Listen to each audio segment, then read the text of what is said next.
بسم اللہ الرحمن الرحیم۔ السلام علیکم۔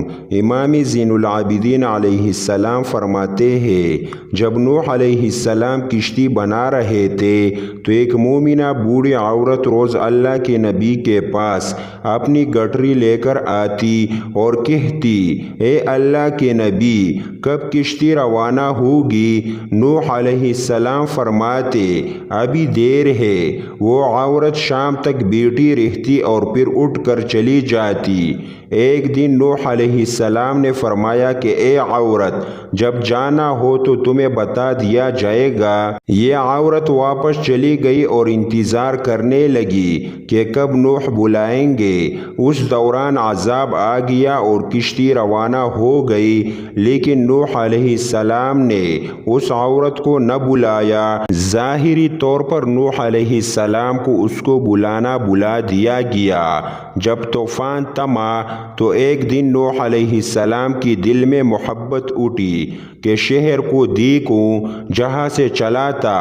وہاں آئے اور قریب جا کر دیکھا تو ایک جھونپڑی میں دیا جل رہا تھا۔ نوح علیہ السلام یہ دیکھ کر چونک گئے کہ روئی زمین پر کوئی ایسا گھر بھی ہے کہ اتنے عظیم طوفان کے بعد بھی جس میں چراغ جل رہا ہے۔ انہوں نے وہاں تکبیر بلند کی تو وہ عورت سامان لے کر آ گئی اور کہنے لگی، یا نبی اللہ، کیا کشتی تیار ہے؟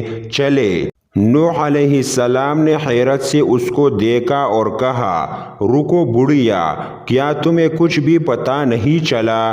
وہ کہنے لگی، یا نبی اللہ، کیا نہیں پتہ چلا؟ کہا، اتنا بڑا سیلاب آیا، بارش آئی، تمہیں کچھ بھی پتہ نہیں چلا؟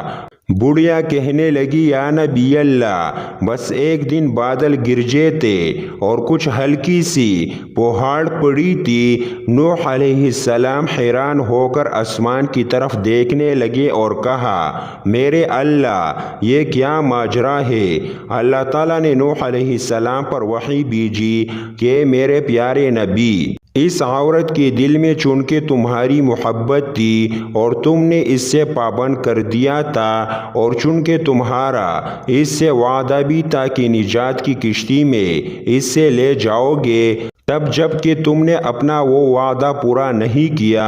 لیکن اے نوح، میں تو تمہارے وعدے کا ذمہ دار تھا، اس لیے میں نے اس بڑھیا تک عذاب پہنچنے ہی نہیں دیا۔ امام سجاد علیہ السلام نے پاس بیٹھے اپنے مومنین سے فرمایا، او مومنو، یہ حدیث قیامت تک کے مومنین تک پہنچانا تم پر واجب ہے۔ انہیں بتا دو کہ جس نے ہم سے محبت کی، قیامت کا عذاب ضرور آئے گا، لیکن جیسے اس بڑھیا کو پتہ نہیں چلا، ہمارے مومنوں کو بھی پتہ نہیں چلے گا کہ کب قیامت آئی اور کب چلی گئی۔